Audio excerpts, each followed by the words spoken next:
Bom dia, senhores e senhoras, sindicalistas, advogados, centrais sindicais e a sociedade civil de modo geral.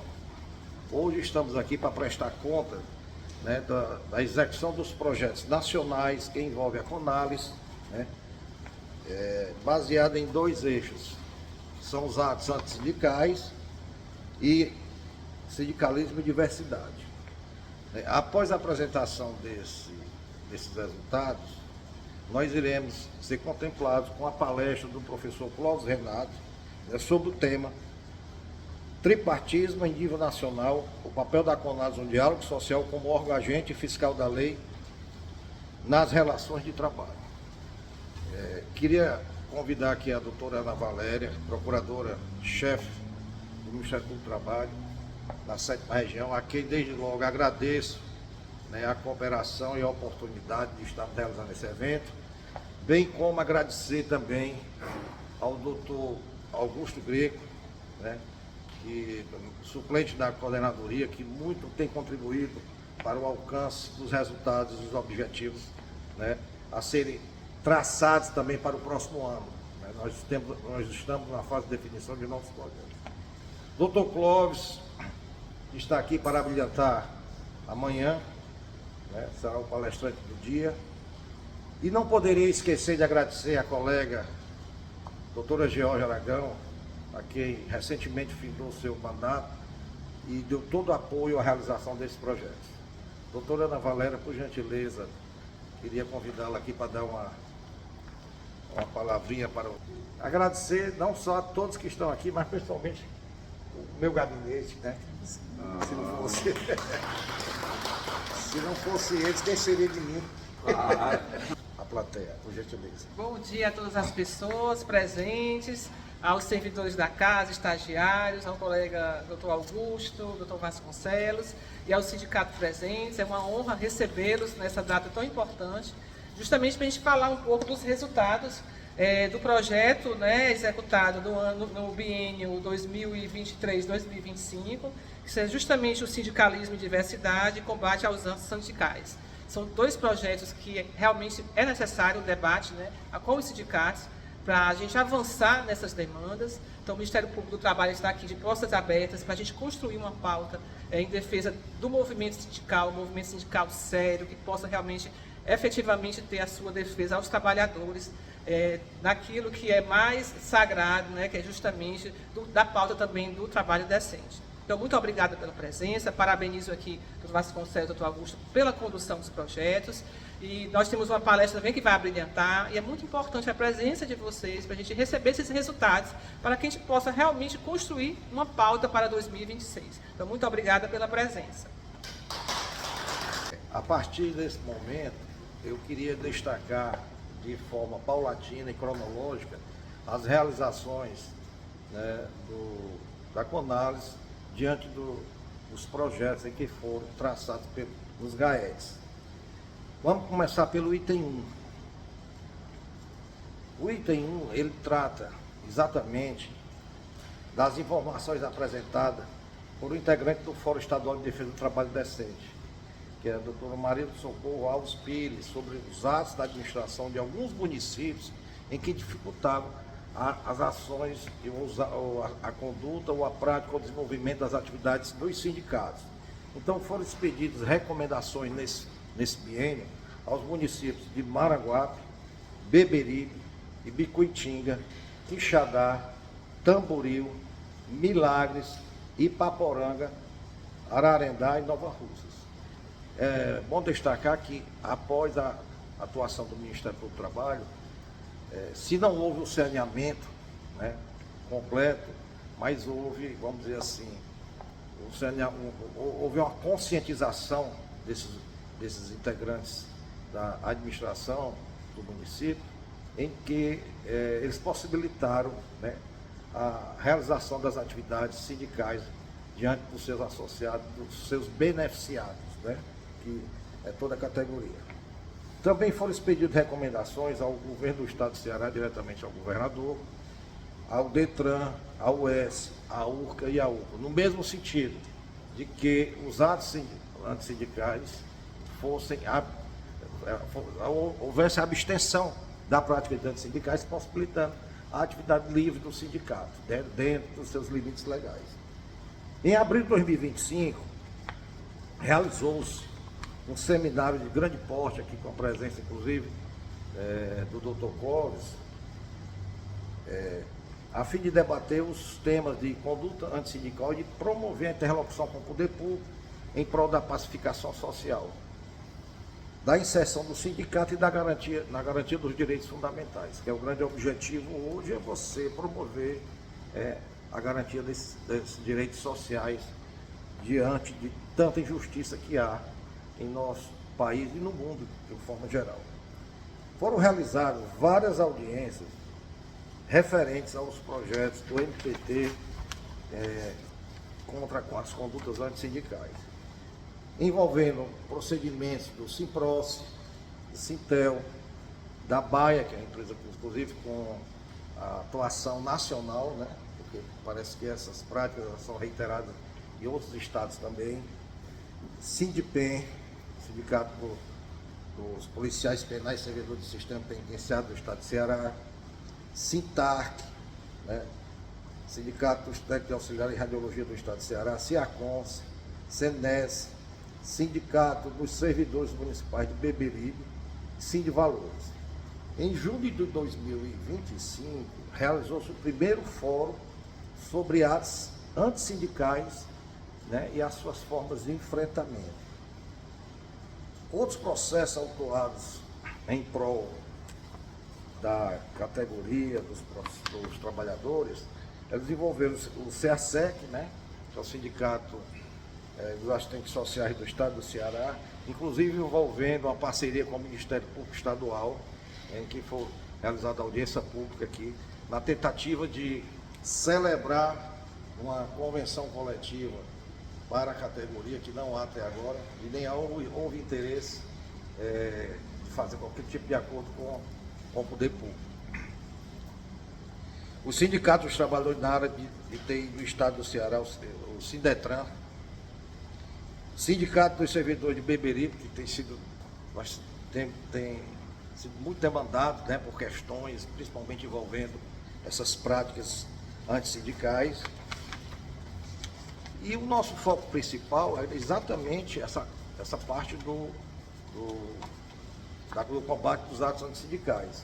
Mas como a CONAS ela envolve mais de um projeto, nós não poderíamos deixar de dar satisfação à sociedade civil, né, e aos trabalhadores, aos sindicatos, à classe patronal, né, do que foi feito no sindicalismo e diversidade. Inclusive com a contribuição maravilhosa aqui da doutora Cristiane, doutora Ana Valéria, em que, juntamente com a CONAS, nós promovemos a edição de outdoors, né, em pontos estratégicos da cidade, para conscientização da sociedade sobre o tema de inclusão social e inserção no mercado de trabalho.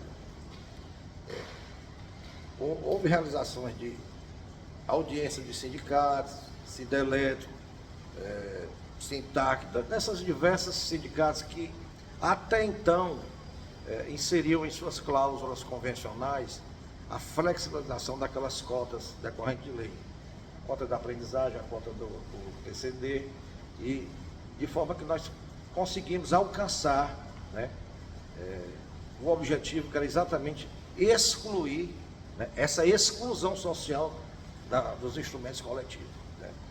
E nós continuamos a trabalhar diariamente das mesmas causas, com o mesmo objetivo e o mesmo vigor. Mas queremos também, nesse momento, agradecer a toda a sociedade, aos sindicatos, à classe patronal, aos colegas do Ministério Público, aos advogados e a todos envolvidos nesse mercado de trabalho, né, nesse mundo do trabalho, né, a contribuição do que foi feito nesse biênio. É um momento de agradecer, é um momento de comemorar o que foi alcançado e de renovar forças para que nós possamos continuar, né, atuando de forma vigorosa com o objetivo da pacificação social. Quero aqui agradecer a todos e agora vou deixar para o grande palestrante, né, o que vai abrilhantar aqui nosso evento hoje, Doutor Clóvis Renato, por gentileza, compareça e agradeço a todos. Obrigado. Essa ideia de gravar para dar essa visibilidade, há uma prestação de contas da instituição, né? E há a participação de entidades muito importantes, muito representativas, principalmente aqui, as duas maiores centrais, que nós temos a CUT, a Força, a CTB, a UGT, a CSB, a nova central, mas basicamente, por exemplo, já temos aqui a CUT e a CTB já estão se fazendo presentes e as outras vão acompanhar diante desses eventos de fim de ano. Então, a participação aqui é extremamente relevante, porque o Ministério Público, como a gente vai mostrar, ele é esse grande apoio, quando muitas vezes nós não temos força a nível de movimento sindical dos trabalhadores e das trabalhadoras. Não é? Situações como o que foi discutido agora no TST sobre greve, como um acordo, estava até com um caso, uma das entidades que a gente atua, são 65 municípios de São José do Rio Preto, no interior de São Paulo, né, 15ª região. Então, problema lá de negociação, situações com o APVID e outras coisas. Então, quer dizer, se tem greve em atividade essencial, se não tem uma perspectiva de um comum acordo, o Ministério Público, por exemplo, pode ingressar com dissídio coletivo. Então, tem várias situações que vão facilitar. Como mediador, porque ele é um órgão que, além de da perspectiva de órgão agente, ele é fiscal da lei. O que a gente pede para uma entidade, a uma empresa, ela dá se ela quiser, mas se o Ministério Público pedir, ele requer. A empresa é obrigada a fazer, entende? Então, quer dizer, é um grande apoio, que realmente é uma instituição que está sendo se apresentando para a sociedade e que realmente ela é de muita importância. Eu acho que o primeiro livro foi isso, né? Quando eu trabalhava aqui, e o livro, a minha dissertação de mestrado era sobre essa desjudicialização e o papel do Ministério Público do Trabalho. Então, não estava sendo criada a CONALES, né? E era até outro nome que estavam pensando antes de ser CONALES naquela época, né? Volta de 2010, acho que foi a época que foram criadas as coordenações. Então, para hoje, agradecer o convite pelo doutor Vasconcelos, pela doutora Ana Valéria, pelo doutor Augusto, né? Essa participação do movimento sindical, os servidores, estagiários, pessoal aí do Primeiro Passo, né? O pessoal da ASCOM, uma satisfação muito grande ver a todos. Então, de minha parte, o que a gente está querendo aqui é colaborar de alguma forma no sentido de tentar esclarecer para que as entidades visibilizem muitas coisas que são produzidas como invisíveis, são ações dentro de um mundo de ações que às vezes as pessoas não veem. Então, dentro dessa perspectiva de dar visibilidade, a partir do momento que você vê, que você compreende, você passa a entender como é a melhor forma de utilizar, tá? Então, na minha perspectiva, eu fiz uma apresentação, só são 7 slides, algo curto, parecido com o que eu fiz para quem me viu lá na conferência nacional do trabalho. Eu fiz uma de 6 slides, né, trazendo aqui um ponto, aqui eu vou só 7 slides para a gente situar e ter essa perspectiva, né? Então, primeiro momento, passar aqui. Primeira coisa, projetos da CONALES norma da OIT, eu estou trazendo a mesma recomendação 113, diz que devem ser tomadas medidas adequadas às condições nacionais para promover a consulta e a cooperação. Olha o avanço da doutora Ana Valéria como procuradora-chefe. Hoje aqui ela já fez um convite para as entidades, já para no começo de 2026, virem para participar de uma roda de debate, para tentar ver quais são os anseios, quais são as compreensões, quais são as incompreensões e o que é que o Ministério Público pode colaborar e também quais são as visões, anseios, compreensões e incompreensões do Ministério Público. Então é um diálogo, é fomentando o diálogo tripartite, porque a MPT é governo, os sindicatos são representantes dos trabalhadores e tem os sindicatos representantes dos empregadores. Então, a OIT fomenta isso, ser tomadas medidas adequadas às condições nacionais para promover a consulta, a cooperação eficazes a nível industrial e nacional entre autoridades públicas e organizações de empregadores e trabalhadores, é o tripartismo.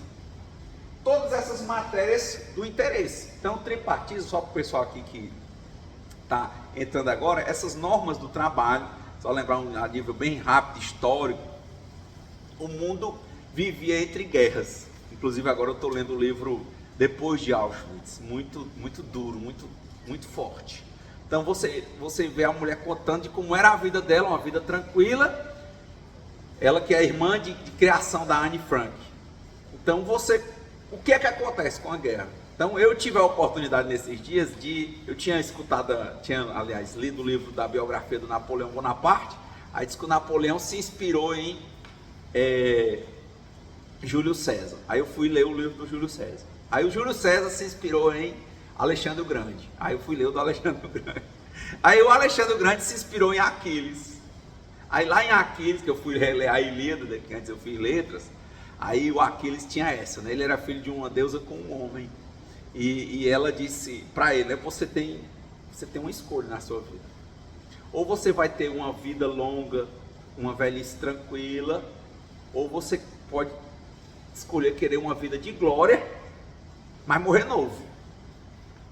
E o Aquiles optou pela vida de glória. O Aquiles optou pela vida de glória. Então lá no meio da guerra de Troia, ele poderia ter ido embora, mas o próprio companheiro dele, o Pátroclo, ele disse assim, rapaz, mas questão da inclusão, né? O Pátroclo, da diversidade, ele disse, olha, eu não quero ir para casa, porque ele brigou com o irmão do rei, né? Ele disse, como é que eu vou para casa? Eu vim para uma batalha dessa e eu vou voltar? Aí o Aquiles disse, mas ele está errado, ele tomou o que é nosso, mas vamos perder a glória. A gente tem que ter glória. Aí ele foi e morreu. E o Aquiles volta para a batalha e faz a batalha, mas depois morre. Mas até hoje se fala de Aquiles. Então por que eu estou fazendo essa digressão? É que 1000 anos antes de César, você tinha Alexandre. Muito antes de Alexandre, tinha Aquiles. Depois tem César, depois tem Napoleão. E o que é que eu quero dizer com isso?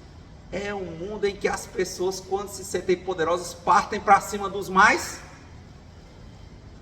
fracos. E isso aconteceu a vida inteira, um país engolindo o outro. É a história de Carlos Magno, na mesma linha. E é o que está começando a acontecer novamente. E que só parou na história, estava tudo bem, com a Primeira Guerra Mundial. Parou assim, foi uma proposta. Porque em 1914 começa a Primeira Guerra Mundial, estava todo mundo bem. Mas os poderosos quiseram mostrar que eram mais poderosos. E aí começou a Primeira Guerra. Em 1918 a guerra acaba. E no meio desse fim de guerra, nós temos um florescimento do movimento dos trabalhadores, das várias tendências. Inclusive ele nasce dentro do anarquismo, né, porque não era uma desordem, era a ordem partindo da autonomia, porque os trabalhadores não confiavam no governo, porque o governo normalmente estava do lado dos empregadores. Então eles achavam que toda jogada eles iam perder. Então eles criavam uma perspectiva em que eles enfrentavam e negociavam por eles.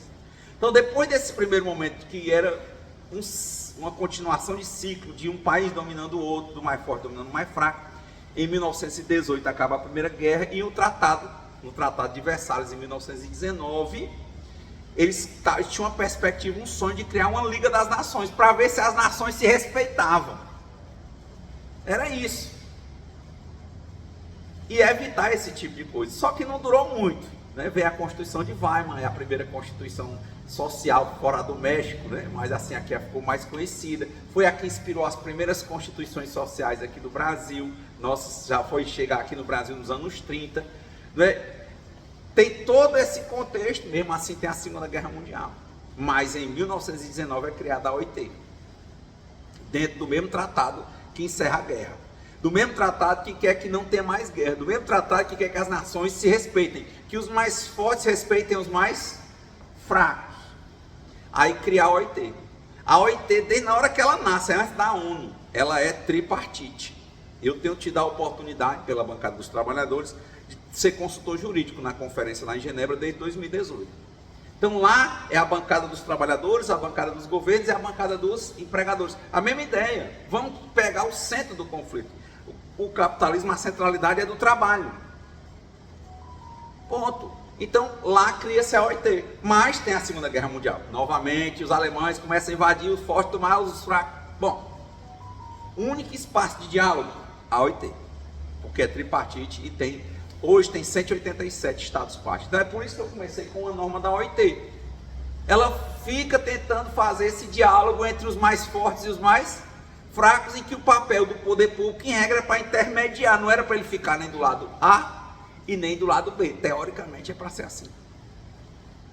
E se é de ficar do lado de alguém, fique do lado do mais fraco, numa perspectiva de equidade, de tentar equilibrar essa perspectiva. É por isso que eu entendo, e aí os procuradores vão dizer talvez melhor, a questão do nascimento das coordenadorias e principalmente da CONALES, de ter uma perspectiva de fortalecer também a atuação do movimento sindical. Tá aí, por exemplo, as normas técnicas que eles lançaram sobre contribuição assistencial, fantásticas as normas. Tá? Então, isso aqui vem dentro do tripartismo, é o diálogo social, numa perspectiva que respeita o forte e o fraco, e que o poder público entra como esse intermediador. Por isso que aqui você chega lá, abre o site do MPT, tem logo assim, mediação bem grande, é a primeira coisa. Ou seja, tente resolver o conflito de forma extrajudicial, tente evitar a tutela total, tente você usar a sua emancipação, se empodere e tente fazer, e a gente vai tentar mediar. Porque mediar, grosso modo, o pessoal que não lembra, o mediador ele não toma decisões, em regra ele sequer sugere. O mediador ele reabre o canal entre as partes e faz as próprias partes apresentarem sugestões para ver ele fazer o encaixe daquelas sugestões. Diferentemente do conciliador, que normalmente ele vai fazendo proposta. Então, normalmente o mediador ele escuta, tenta reabrir o canal e ver o que a inteligência das próprias partes consegue fazer para solucionar ou para antecipar um possível conflito. Então, isso aqui é essa questão, né? Estamos atendendo a 80. Tripartismo, papel do Estado, equilíbrio, equidade, ponto, tá? Segundo, tripartismo, tá vendo? Governo, trabalhadores e empregadores. As pautas são diferentes. A gente está lá na conferência, está vendo, os trabalhadores pedem a ultratividade, os empregadores pedem continuação do fim da ultratividade. Os trabalhadores pedem aumento do percentual de pessoas com deficiência, os percentuais para as empresas pedem o fim das cotas. É impressionante. Por quê? Porque o movimento sindical dos empregadores busca a melhoria das condições de produção. Pode ser com pessoas ou com máquina. E os trabalhadores pedem a melhoria das condições de trabalho, a dignidade da pessoa humana. E aí é que é interessante quando o MPT ingressa com vocês, porque na Constituição, o papel dele como fiscal da lei, em sentido amplo, tem o artigo 170, né? Que é esse pontinho aqui, ó. Primeiro, no 7, proteção contra a automação, por exemplo. No 170 fala que a ordem econômica é fundada na valorização do trabalho humano, não é qualquer trabalho. Então, lá no 7 protege contra a automação, lá no 170 fala que é valorização do trabalho humano, para assegurar a existência digna, justiça social, e a propriedade cumpre uma função social. É bem isso o papel. Então, o Ministério Público, muitos empregadores vão dizer, o Ministério Público pune pelos trabalhadores, a Justiça do Trabalho pune pelos trabalhadores. Não. Ela vai tentar equilibrar uma situação de desequilíbrio. Se o trabalhador não fizer a prova adequada, ele não vai ser procedente. Se o sindicato denunciar aqui no MPT e não trouxer prova, o procurador renotifica ou já arquiva. Se ele não trouxer elemento, não vai, entende? Então ele está aqui para equilibrar a situação, como esse ente fiscal da lei, tá? Então, as normas aqui, né, para cá, continua. 87 eu não botei aí porque a Convenção de Liberdade Sindical não foi ratificada no Brasil. Não foi ratificada no Brasil, ela é dos anos 80. Porque o movimento sindical brasileiro entende que é melhor ser o sindicato pela base, por isso eles entendem que é melhor por categoria, para sobrepor a questão de por categoria e criar as centrais, que são ecléticas. Só tem central de trabalhadores. Então, a CUT foi criada no CONCLAT, na perspectiva de ter uma entidade que fortalece sendo eclética sem perder a unicidade. Então, unicidade aqui entende-se que é força, porque você tem um sindicato pela base, conversando cada problema de cada categoria. Por isso que não foi ratificada. Mas todo o espírito da Convenção 87 faz o artigo, principalmente o artigo 8º da nossa Constituição. Tá? Então a 98 é sobre negociação, é ratificada, a 144 é sobre essa consulta tripartite, que a doutora está extremamente antenada com as normas da OIT, né? E essa recomendação que a gente falou. Papel da CONALES. Eu vi as normas que estão regrando internamente, ela, como a gente falou, o Ministério Público tem o órgão agente e o órgão interveniente. Mas aqui, fala muito lá no documento, né? O nosso caráter aqui primeiro é promocional. Vai ter o investigativo, claro, se aparecer, você tem o poder, dever de fazer. Chega uma denúncia, o Ministério Público não vai apurar? Vai. É por isso que muita mediação funciona, porque aqui, naquela discussão dentro da negociação, que era uma coisa autônoma, aí você foi lá do Ministério do Trabalho, o poder do Ministério do Trabalho é fiscalizar, mas não tem poder de entrar com ação, não tem poder tanto de requerer tantas coisas. Aí vem para uma segunda rodada de mediação aqui no Ministério do Trabalho, consegue avançar às vezes em mais cláusulas, porque o procurador pode requisitar, e o procurador pode principalmente, uma coisa que normalmente o auditor não pode, ele vai lá e vê o que é que tem, multa, notifica e tal, ele não tem poder de investigar com profundidade, e o procurador tem. Ele tem uma na mão, o inquérito civil público. Então ele pode, aqui ele já para não ter o inquérito no primeiro momento, porque o inquérito tem que fazer publicações, tem um tempo de duração e tal, então o procurador tem os procedimentos preparatórios, não sei se já mudou, era assim, né? Procedimentos preparatórios, ele normalmente, às vezes, dependendo do que é, ele converte para um outro procedimento, e se ele entender que a coisa está bem firme, ou ele já entra com ação civil pública, ou propõe um TAC, ou ele, dentro dessa perspectiva, instaura um inquérito para aprofundar as investigações. Aí esse é o papel do MPT. Mas, no caso da CONALES, agora, desse que a gente está fazendo agora, que o doutor Vasconcelos está cumprindo uma meta estabelecida internamente entre o MPT, o caráter promocional. Por isso que a gente achou importante gravar. Porque não, como é que você passou o ano trabalhando, está fazendo, está agindo, entende, e você não vai mostrar? Você vai mostrar, você fez. E que os outros vejam, e que um que veja seja um multiplicador. A gente contou, né? Quer dizer, a gente falou de líderes, falou, mas quem não conheceu o Alexandre, né? O que ele não fez? Quem não conheceu o César? Então é isso, você é um líder, o teu papel multiplicador ele é muito alto. Se você entender, se você tiver visão, o que pode acontecer a partir daqui é ilimitado e talvez nem visibilizado ainda por nós. Então o caráter promocional, promover políticas sobre sindicalismo, fomentar o diálogo social e identificar pontos críticos que impliquem em investigação.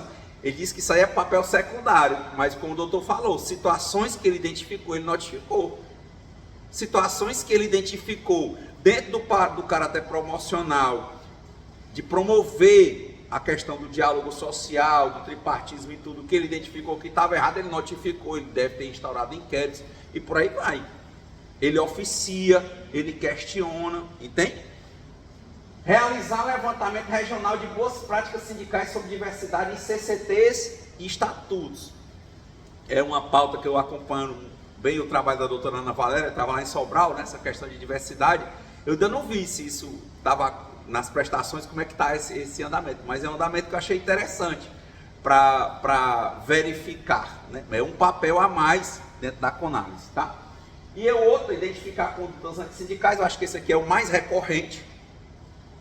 Identificar condutas antissindicais, debater e conscientizar sobre instrumentos de defesa sindical e instrumentos do MPT, como a gente está falando, né? Que momento é que você faz uma greve? Qual é o tipo de greve em que o Ministério Público tem atuação? Muitas vezes, agora nesse caso que eu estava falando de São José do Rio Preto, lá em São Paulo, eu disse, leva para o MPT. Primeiro porque você vai ter o contato com o procurador, o nome MPT é Estado, é governo, mas assim, ali é uma pessoa. É importante que a entidade se aproxime da pessoa, mostre para a pessoa, porque aquela pessoa tem sentimentos. O procurador, um ser humano, uma procuradora, tem sentimentos, vai entender, além das provas, vai ver a tua firmeza como sindicalista. Você não vai ficar levando, como diz aqui no Ceará, heresia, né? Mas você vai levar coisas pertinentes e mostrar, olha isso aqui, olha esse absurdo. Estava vendo agora só um caso concreto, né? O pessoal diz que quando vai negociar na empresa, mas que você tem que ver o lado da empresa, porque a empresa está em dificuldade, né? Aí eu estava analisando essa semana numa palestra, eu cheguei de São Paulo sexta, depois tive o Espírito Santo, aí eu falando lá, eu disse, ó, vamos analisar aqui o caso dos bancos. Vamos tirar aqui uma análise que chama-se de conjuntura, né? Vamos ver banco. Lucro líquido do Itaú. Não vou conseguir acompanhar. Eu compro, nem tenho Itaú, eu tenho Nubank. Vamos farmácia. Lucro líquido da Raia Drogazil. Líquido, depois de pagar a conta e tudo. Ano passado foi R$1 bilhão, R$1 bilhão e 200. Você acha bom, ela tem quase 2.500 farmácias, né, Tarcísio aqui que representa, né? Pague menos, tem mais de 1.500, né? Tá chegando, quer ir para 2.000, elas disputam. Tá, beleza. Lucro líquido 1 bilhão. Aí você chega, tá certo. Fechou bem 20 farmácias da Extra Farma que a Pagamentos comprou, não foi? Poxa, mas qual é o problema se tá tendo lucro? Tá, vamos lá, vamos puxar para o banco. Itaú, 40 bilhões de lucro líquido. 40 bilhões de lucro líquido no ano. Tá. Banco do Brasil, 37 bilhões de lucro líquido. Tá. Bradesco. O Bradesco estava com dificuldade. Era. Sabe qual foi o lucro? 19. Ó, se a Drogazil você está achando muito em 1 bilhão, o Bradesco, que disser que está numa situação ruim, estava tendo lucro líquido de quanto que eu disse? 19 bilhões. E sabe o que ele fez? Fechou 320 agências. Botou mais de 4.000 trabalhadores para fora. Tá com dificuldade, Tarcísio? Como é que pode? Se você está achando bonita a Drogazil, com 2.500 farmácias, milhares de empregados, um grande lucro líquido de mais de bilhão, divide aí. Botar 1 bilhão na conta, só para você ter uma noção, acho que ela ali não tem, mas vamos ter a noção que ela está no segundo grau ainda. 1 bilhão na conta, se tivesse na poupança hoje, tu quer dizer que tu tinha 5 milhões de lucro líquido todo mês. É bom para ti? Pronto. Pois é, o banco está tendo lucro líquido de 19 bilhões e diz que é uma fase ruim, porque comparado com o Itaú é 40. Mas qual é a ruindade disso? Não, esse ano reduzi 20 bilhões do meu lucro. Sim, mas é um lucro de quanto? 19. Não, a saída é uma, meu amigo.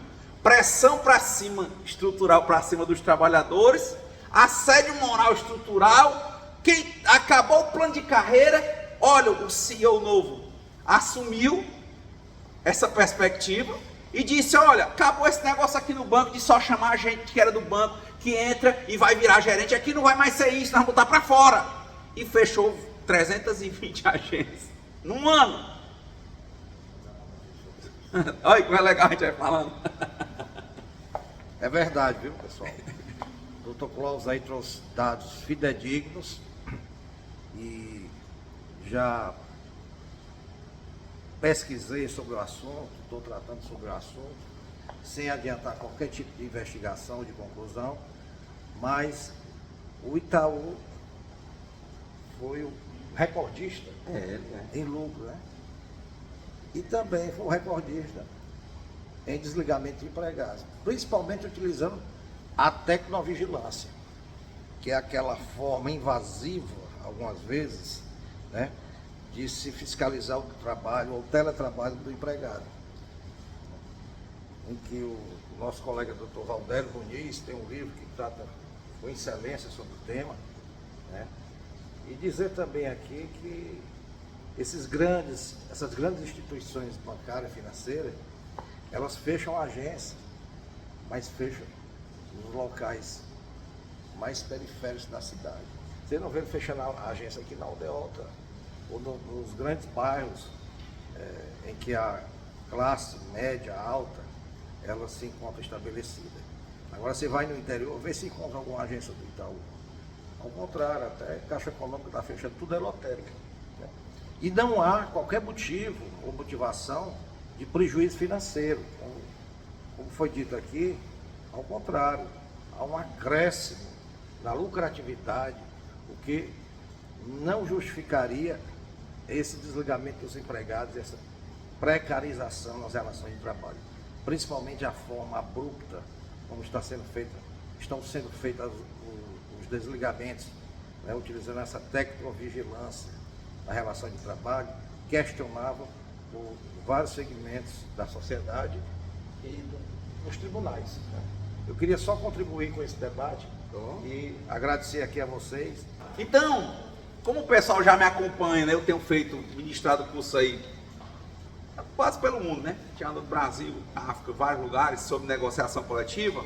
Lá nos cursos, o pessoal que é dos comerciários, aí eu já até mostrei como é que é um pouco de análise de dados, né? Como é que você vê. A gente criou um grupo no final, vou até convidar para o pessoal que quiser participar, alguns já participam, em que eu vou colocando notícia da empresa, porque a empresa, para nós, ela só fala de miséria. Mas quando a gente começa a ler outras bases, deixa de ser João para João, né? Ficar lendo só o que a gente escreve para a gente mesmo, a gente começa a ler, que é o que está lá nas notícias. Hoje eu já mandei, foi notícia, já mandei mais de 2 horas de leitura para vocês. Sobre como é que ela se apresenta no mercado, aí a gente conhece dados reais. Uma empresa não senta na mesa dizendo que ganhou 40 bilhões de lucro. Mas os dados, como são públicos, são quase 600 empresas na Bolsa de Valores, e elas têm que prestar conta de 3 em 3 meses, a gente tem como ver. Só esse modelo já encampa toda a discussão que os empregadores conseguiram ganhar, dizendo que não pode mostrar dados, porque são informações privilegiadas da empresa, quando o grande capital, as empresas que são listadas na Bolsa, todas são obrigadas a mostrar de 3 em 3 meses. Você viu que o Donald Trump, ele está numa briga lá para ver se na Bolsa de Wall Street, e tanto em Nasdaq quanto na outra bolsa, né, que é uma de tecnologia e outra é de indústria, se elas apresentam só 2 vezes por ano, porque são 4. Então você entra num RI, aquele baixa tudo e você vê as propostas, vê o que é, você pode assistir o CEO falando, mas é uma conversa diferente. Então é uma coisa que a gente precisa de informação, não tem como a gente fazer isso sem entender. Então a gente primeiro entender, voltando, já que a gente já está quase encerrando essa parte, de onde é que se insere a parte do trabalho dentro do capital. O capital é central, o trabalho é central no capital. Quer dizer, muito você pergunta, você é o quê? Eu sou um procurador. Às vezes você acha bem porque está numa estabilidade, ganha uma boa grana. E o outro se sente bem porque ele está num bom emprego, porque é um CEO, porque está no capital com a centralidade, ganhou porque trabalhou. E ao mesmo tempo, quando você está desempregado ou no subemprego, você tem vergonha. Então não é um impacto só econômico, é um impacto psicológico, moral, na cabeça do trabalhador e da trabalhadora. 320 agências com mais de 4 mil pessoas, com mais de 30 anos de idade, 40 anos de idade, sendo despedidas. Como é que essas pessoas ficam? Será que o mercado, com idadismo, velhofobia, vai pegar essas pessoas? Vai acontecer o que com elas? Receber 6 meses de seguro-desemprego? E aí? Quem quer fazer o quê? Não vai fazer. Tá? É nesse espaço, o doutor entrou muito bem, é nesse espaço que entra, por exemplo, se ele se sensibiliza, porque tem uma margem de obrigação e tem uma margem de humanidade, tanto no sindicalista quanto no procurador, no juiz, de mostrar. Essa semana retrasada, alguns que acompanharam, fui lá no TST, né? Acho que o Marciano acompanhou, foi que eu fui fazer os trabalhadores da SAMEAC aqui, acho que a Liduína assistiu. O ministro foi lá e disse, não, isso aqui porque é do Supremo. Eu disse, doutor, isso aqui é um distinguish. Aí comecei a brigar lá, falar, e o ministro Hugo Sherman pediu visto, disse, eu vou analisar. Como é que pode? Eu disse, como é que pode? É um negócio horrível.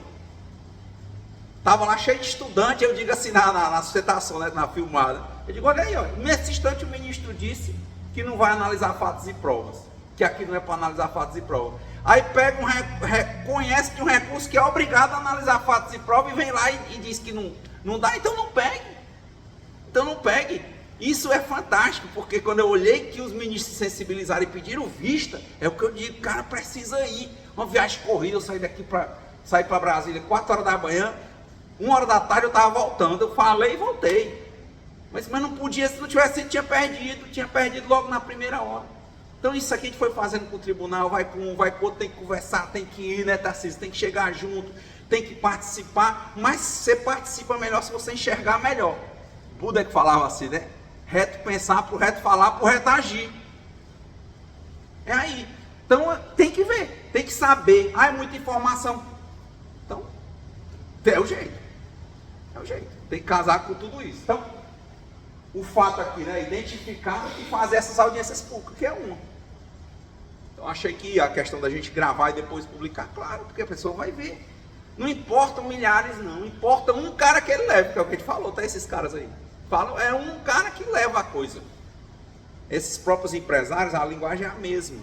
Eles gostam de empresa que tem dono. Por quê? Porque tem governança. Tá? O problema que está passando, o pessoal que eu atuo lá no caso do Mato Grosso, né? A gente está atuando em 9 estados.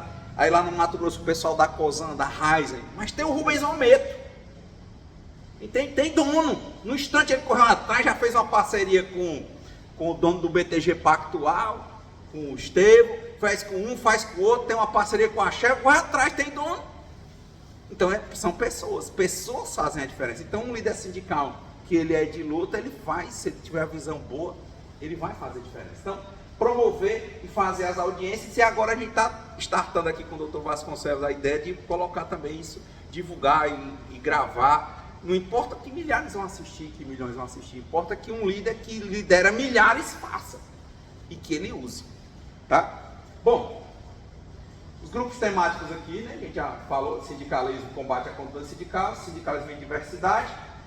Soft Law, a gente falou outro dia, mas Soft Law é uma norma internacional que ela não é ratificada, mas ela inspira as outras normas. No caso da Convenção 87, não ratificada, mas inspira todo o artigo 8º da Constituição, né? Para virar um Hard Law. E tem o Hard Law, é a norma cogente, são normas internacionais que já foram ratificadas e a pessoa é obrigada a cumprir. Tá. Bom, no mais, o objetivo é nortear as políticas públicas, esse presente é de compreensão, amadurecimento, capacitação e ação conjunta. E o pessoal, principalmente do movimento sindical, que não estiver no grupo, quiser participar desse grupo de leitura, a gente vai colocando as notícias lá, esse QR Code. No mais, muitíssimo obrigado. Bom dia a todos, todas. Cumprimentar aqui a todos a pessoa da doutora Ana Valéria, procuradora-chefe do Ministério Público do Trabalho, o doutor Vasconcelos, Conales. Sou Maciel Silva, estou presidente do Sindicato dos Técnicos de Segurança do Trabalho, também faço parte da direção nacional da CTB. Então, agradecer por esse momento de prestação das ações da Conales. Como foi dito aqui pela palestra do Dr. Clóvis, o Ministério Público do Trabalho, ele não tem lados, né? Ele é um mediador, porém, como é a equalização de forças entre patronal e trabalhador, né? O patronal tem uma força maior em relação ao capital, né? Então o Ministério Público do Trabalho é uma ferramenta, né, primordial para essa luta dos sindicatos em prol da força de trabalho. O trabalhador sozinho, como alguns, né, falam, não, eu apoio que o trabalhador faça diretamente com o patrão. Não existe isso, não tem como. O patrão vai dizer para ele, como eu já passei por isso, né? Se você não quiser, tem 100 ali fora que quer. E aí, como é que esse trabalhador vai fazer? Nós mesmos do Técnico de Segurança do Trabalho, né, que estamos ali para promover a proteção, né, a integridade física do trabalhador, nós passamos por esse assédio, por essa questão de sem condições de trabalho, né? Hoje mesmo, semana passada mesmo, eu vi de um trabalhador técnico de segurança do trabalho que ele pediu contas da empresa, ele disse que não aguentava mais um minuto participar daquela empresa, porque ele passava sem condições de trabalho. Ele disse que chegou a tomar calmante, porque quando ele pensava em ir para o trabalho, ele começava a chorar, dava crises, né? E assim é o trabalhador brasileiro, né, no modo geral. E se a gente não tiver ferramentas como o Ministério Público do Trabalho para fazer as denúncias e ele fiscalizar, né, que seria de nós. Não é à toa que já há algum tempo, e nesse ano voltou-se com uma maior força, perseguir a Justiça do Trabalho, o Ministério Público do Trabalho, chegando a propor a extinção desses órgãos. Não é à toa, né? Não é à toa, porque através desses órgãos a força de trabalho consegue fazer esse combate desses maus empregadores, que não são todos. A gente tem ciência que tem os empregadores que cumprem as suas obrigações. Mas quem vem contra a Justiça do Trabalho, o Ministério Público do Trabalho, o próprio sindicato, são aqueles que querem realmente explorar para ter lucro, né? Lucro em cima da força de trabalho. Porque realmente quem gera riqueza nesse país são os trabalhadores e trabalhadoras, né? Não adianta ter lucro, não adianta ter dinheiro se não tiver força de trabalho. Pode ter até máquinas, mas as máquinas não trabalham sozinhas. Elas precisam de manutenção, elas precisam de alguém, de quem opere, elas precisam de quem faça atualizações, e é o trabalhador. E é a força de trabalho que faz, que movimenta a riqueza do país. Então, meu muito obrigado, né, em nome de todos os procuradores da doutora Ana Valéria, pelo trabalho, né, de vocês, pela proteção, né, do trabalho, né, um trabalho decente, trabalho digno, né, e é apenas isso que a gente luta, pela dignidade da pessoa humana, um trabalho decente, um trabalho digno, condições que o trabalhador tenha para trabalhar. Como a gente fala, nós queremos trabalho sim para viver, não para vegetar, não para sobreviver, né? Por isso que nós estamos lutando pela redução da jornada de trabalho, pelo fim da escala 6x1, porque nós queremos condições de vida, nós queremos poder aproveitar a nossa família, nós queremos ter a oportunidade de crescer profissionalmente através dos estudos, né, que hoje nós não temos. Tipo, o trabalhador de supermercado. É que o trabalhador de supermercado tem vida? É que ele consegue ter uma vida social? Um trabalhador de farmácia? Um trabalhador do comércio em geral? Então nós queremos isso. E a luta é para valer e continua. Muito obrigado pela oportunidade. Bom dia, meu nome é Tarcísio, sou secretário jurídico do Sindicato Comerciário, também faço parte da CUT, né, da direção da CUT. Viu? E eu quero agradecer, né, em nome do sindicato, o convite, né, aqui do Ministério Público para participar desse evento. Já teve outros, sempre a gente é convidado, né, mas é muito importante aqui o Ministério Público, porque tem muitos comerciários que hoje fazem denúncia, né, anônima, né, de problemas que acontecem na empresa, e sempre a gente recebe daqui o pedido para a gente comparecer à empresa para verificar se o que está acontecendo, se é ou não verdade, né, e muitas vezes é verdade mesmo, e o Ministério Público tem resolvido muitas coisas, né, muitas vezes sem a participação nossa, né, que o comerciário vem direto para cá e consegue se resolver, né, procura-se a empresa, né, e a empresa vai, e ouvindo o Ministério Público, resolve os problemas, né. Nós, lá no sindicato, nós estamos com um problemazinho agora, questão de convenção coletiva, né. As farmácias, esse ano ainda não fechou convenção, apesar de a data base ser 1º de janeiro, mas estamos com uma dificuldade muito grande de fechar a convenção. Por quê? O que eles querem, né? A maior dificuldade, é colocar uma cláusula na convenção dizendo que a mulher pode trabalhar 2 domingos e folgar no 3º, enquanto que a lei diz o contrário, né? Esse é um dos pontos que eles querem, viu? Outro é de congelar o vale alimentação, que já é pequeno, é R$12, viu? Congelar por esse ano, né? Outra coisa que eles querem também, o valor dos feriados é negociado em convenção coletiva, um valor X, né? Mais uma folga, né? Também eles querem congelar o valor do feriado e do vale alimentação por um ano, viu? Isso é um dos maiores problemas que está acontecendo, e até hoje ainda não fechamos a convenção. Teve várias reuniões, tem até uma reunião aqui, viu? Teve lá no Ministério do Trabalho também, viu? E só com a empresa mesmo, com o sindicato, com o Sincofarma, teve várias reuniões, e até hoje ainda não fechamos a convenção, né? Então, gente, eu acho que é muito importante esse trabalho que o Ministério Público faz, porque nós já precisamos aqui várias vezes, um tempo da Casa do Relojoeiro, né, que estava com problema, né, veio para cá, né, um bocado de trabalhador que estava com dificuldade para receber as contas, foi negociado aqui, né, foi resolvido tudo, acho que, se não me engano, foi em 12 vezes parcelado, mas a empresa cumpriu bem direitinho, viu, certo? E agora, recente também, teve um outro problema também de outras empresas, e aqui, sempre que a gente procura o Ministério Público, é atendido, viu? Então, é muito importante que o sindicato, né, procure aqui o Ministério Público, porque a gente encontra espaço e interesse de resolver o problema, e é rápido, viu? Porque se você pedir uma fiscalização, dificilmente acontece, porque alega que não tem fiscal, né? E às vezes diz logo, ó, pode levar até 90 dias para ir à fiscalização, e não resolve o problema, né? E quando a gente procura aqui o Ministério Público, tem facilidade de acontecer as audiências, as mediações, viu? Então é muito bom e muito importante. Nós fomos eleitos para ficar agora em outubro, por mais um mandato. Vamos assumir em janeiro, né, dia 20 de janeiro, mais um mandato de 4 anos, né? E vamos intensificar esse problema aqui. Né? Sempre que houver um problema dentro das empresas, nós vamos procurar o Ministério Público.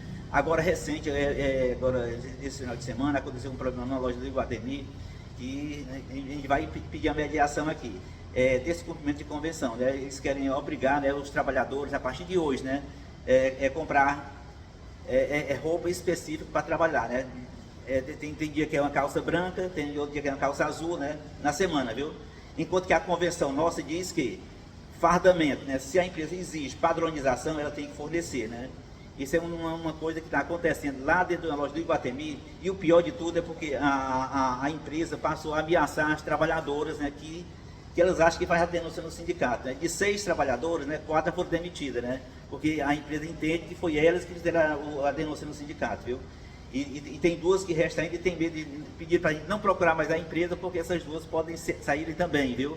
Mas é coisa desse tipo, né, que a gente precisa resolver, e se não for só o sindicato sozinho não resolve. A gente precisa sempre dar ajuda daqui do Ministério Público, que é muito importante, que ele chama a empresa para uma mediação e sempre se resolve, viu? Então é isso, gente. Eu acho que queria mais uma vez agradecer em nome do sindicato esse convite, viu? E espero que outras coisas que aconteçam aqui dentro, que também chamam no sindicato, nós vamos participar. Hoje só veio eu aqui, o Marciano, viu? Mas é porque tem outras pessoas, tem outra atividade também, não deu para vir, né? Mas agradecer mesmo, né? Porque é muito importante esse trabalho, esse sindicato e Ministério Público, viu?